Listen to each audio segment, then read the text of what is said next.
Hi everyone, and it's Friday here on TNT. It's the 19th of April. I'm heading into Phuket today, but I'm not the only one. The Prime Minister's going there as well. We'll check some of the reasons he's going there later. We're probably going to catch up at Amazon for a coffee at some stage. But let's go into today's main stories. And kicking off here on the Kazakh English Facebook page, they say that on Thursday night, both Thai and foreign tourists enjoyed playing Songkran water on Walking Street, South Pattaya, before heading to Wanlai Pattaya on April the 19th. And the Wanlai Festival is regarded as the next stage of the Songkran celebration in Thailand's eastern region. I figure that maybe by the end of the weekend it all might be over, but certainly they drag it out.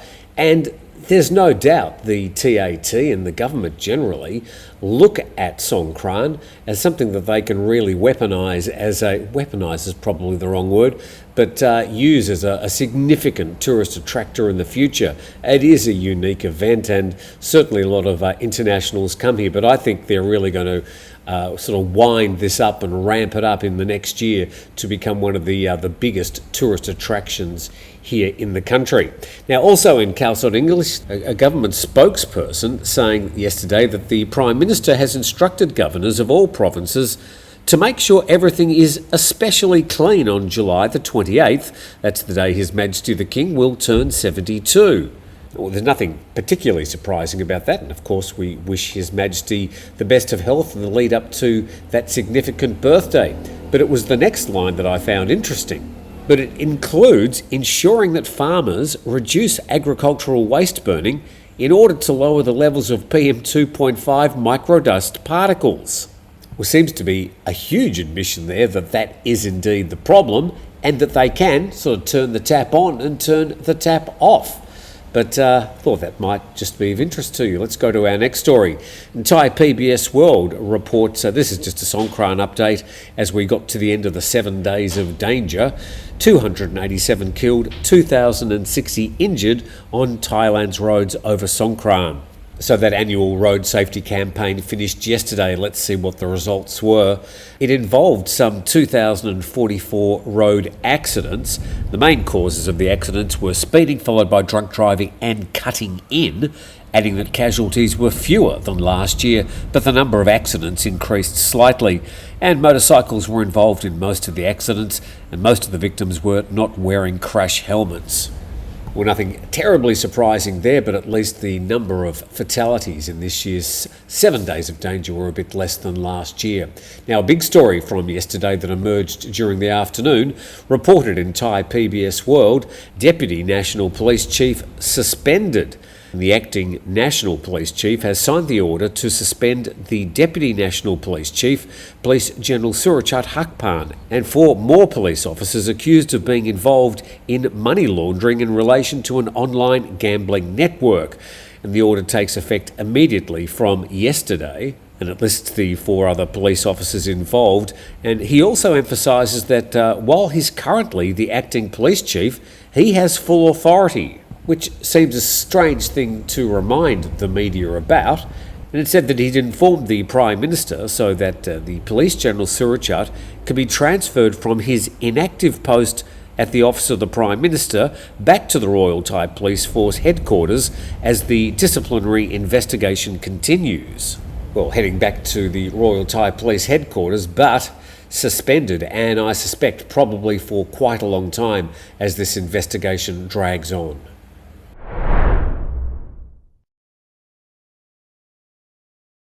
Well, thank you for dropping in. Now, tomorrow's live show we'll be doing from 9 to 10 Thai time. Anybody can get involved. Your comments, your thoughts on any matters. We usually try and go for a full hour, and I get through as many comments as I possibly can. On Sunday, of course, we've got Grumpy Old Men with Steve Ross as well. To our next story now, we head to Pattaya. NationThailand.com reporting explosion at Bang Lamung ice factory leaves 128 injured. And they were injured in an explosion at an ice manufacturing factory in Bang Lamung. And the blast sent a cloud of ammonia into the air that spread over more than a kilometre. Witnesses say they heard a deafening explosion in the middle of the night before seeing thick smoke emerging from the factory. Officials said that those who inhaled the ammonia suffered from eye and nose irritation and some lost consciousness. And they said the situation was brought under control at around 4 a.m, with a total of 128 people injured. And whilst in Pattaya, this story from the PattayaNews.com, alleged gunman who killed 1 and injured 3 during Sattahip Songkran surrenders. And a Thai man who allegedly shot and killed 1 person and injured 3 others, including a 13-year-old girl during a Songkran celebration in Sattahip Chombri, surrendered himself to police last night. And the provincial court issued an arrest warrant for Jakri Jimkri, also known as Jack, 38, on charges of murder, attempted murder, possession of firearms, ammunition without a licence, carrying a firearm in public without a licence, and discharging a firearm in public.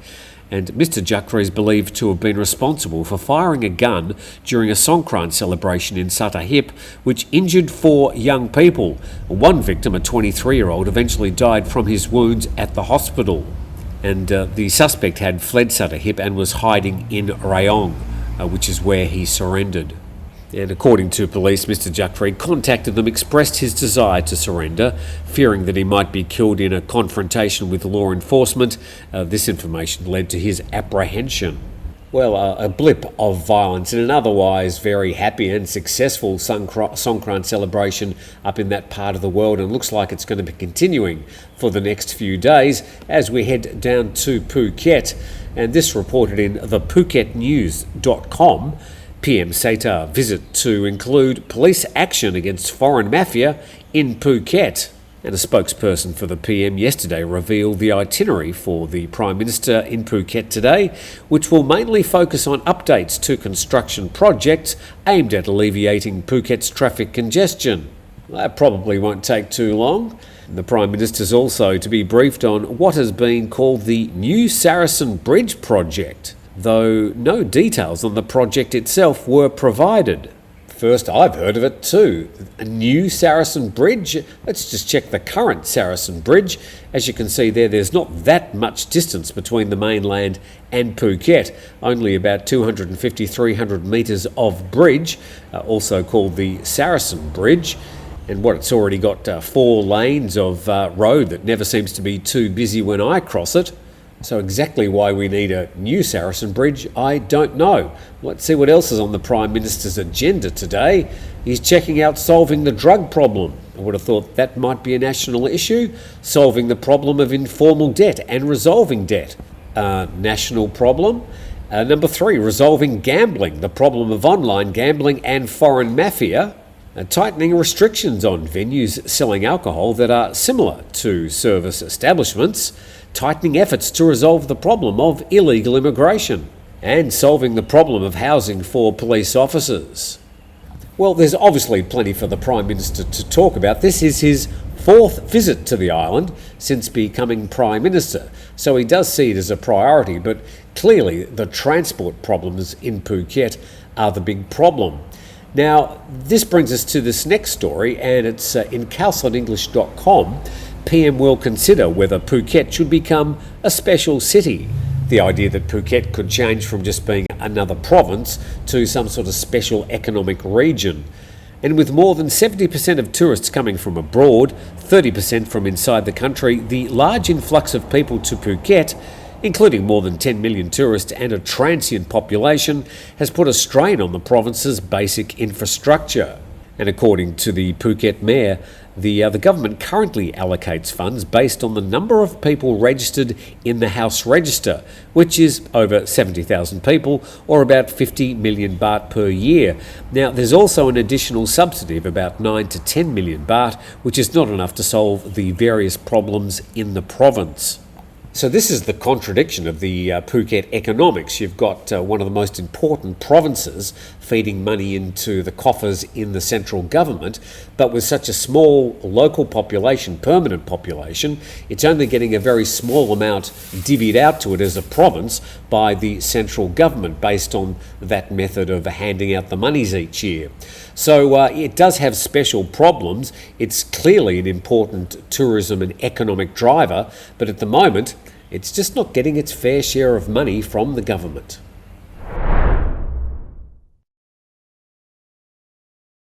Okay, one of those visa updates. Don't get too excited. We're going to the Bangkok Post, and we start with visa waiver from Kazakh tourists made permanent. And according to the Tourism Authority of Thailand, 172,000 Kazakhs entered Thailand last year. That's up from 60,000 the year before. Most of them are families and couples, and they stayed an average of 14 days, mostly in beach resorts, spending about 75,000 baht per person, according to the TAT. And the TAT's forecast that the country will welcome more than 220,000 Kazakh tourists this year. And Thai passport holders have benefited from a visa exemption since 2019, allowing them to remain in Kazakhstan for up to 30 days. And a permanent visa waiver for visitors from China took effect on March the 1st, with China doing the same for Thai visitors under a bilateral agreement. So don't get your knickers in a knot. All this is about is the Kazakh tourists being given the same benefit of visa exemption that probably you already have. Some 60 or 63 countries already have a visa exemption when they arrive here in Thailand. So Kazakhstan now being added to that list. As we go to this story, speaking about travel, and Thai PBS World reports that Suvarnabhumi Airport moves up 10 places to 58th in Skytrax ranking. It'll be interesting to see how the PR czars make that sound good on a media release. And Thailand's Suvarnabhumi Airport is ranked 58 in the Skytrax World Airport Awards 2024. But that's an improvement from last year's 68th place. And the International Airport Ranking website placed Doha Hamad Airport at the top of the list. Singapore Changi, last year's winner, dropped to second place this year. Singaporean officials will be gnashing on their noodles today over that one, dropping to second place. Changi always listed up at the top of all these lists. Now, I haven't been to the Doha Hamad Airport. Have you? And is it as good as they say? Here's the list of the top 10 Skytrax best airports. One thing stands out here, I think it's pretty obvious, but you've got Hamad International, Singapore Changi, Incheon, that's in Seoul, Haneda Narita in Tokyo. Then you've got Paris Charles de Gaulle, Dubai International, which I'll talk about more in a moment, Munich, Zurich and Istanbul, with Bangkok 58th in that list. Well, 6 of those in Asia and the others in Europe. No American airports in that list. As we go to Dubai, and this reported by CNN Travel, Dubai Airport struggles to resume flights after heavy rains leave the runways underwater. Now, a lot of people flying from Thailand will often travel through these Middle East hubs. Dubai Airport probably the most popular, so this could affect a lot of people who are currently travelling to and from Thailand. The Dubai International Airport, one of the world's busiest aviation hubs, remains in disarray yesterday after unprecedented heavy rain led to airliners having to negotiate flooded runways. The tarmac of Dubai International Airport was left submerged. Videos showing large jets ploughing through the rippling water, sending up spray in their wake. In the airport terminals, hundreds of passengers were forced to wait as their flights were cancelled or delayed. There's certainly a lot of dramatic video coming out of Dubai, including those planes landing. I wouldn't have thought it was particularly safe. And yesterday, some 549 flights in or out of the airport were delayed, 31 cancelled, according to airplane tracker site Flight Aware. Of those delays, 302 were Emirates flights and 152 were Fly Dubai. Hundreds more had been cancelled a day earlier. Plenty of potential flight delays around the Middle East at the moment, so obviously you just need to check your flights. That's all the main news stories as far as I can see it from around Thailand today. Thank you for dropping in. A big thanks to our ongoing sponsor, 5 Star Marine, at 5starmarinephuket.com. Please subscribe to the channel, and we'll do it all again tomorrow.